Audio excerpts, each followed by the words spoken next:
A 300 million US aircraft destroyed. Well, this is what Iran seems to be claiming.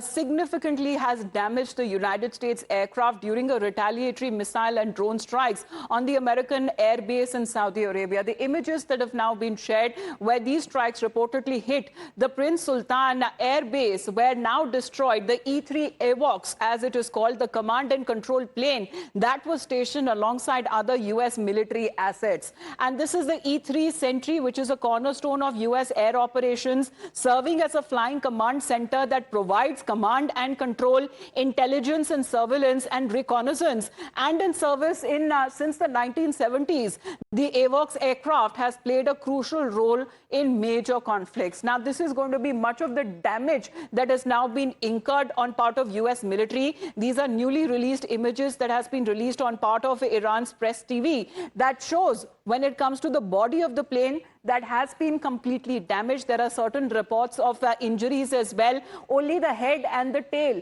seems to have been intact. Now, the attack reportedly shows as far as several ballistic missiles and drone attacks that have happened in retaliation on part of Iran. But the US Central Command on this development has not yet commented on this incident. Well, that is there as far as retaliation on military assets of the US is concerned, continues to be hammered by Iran. We're going to head into a short break.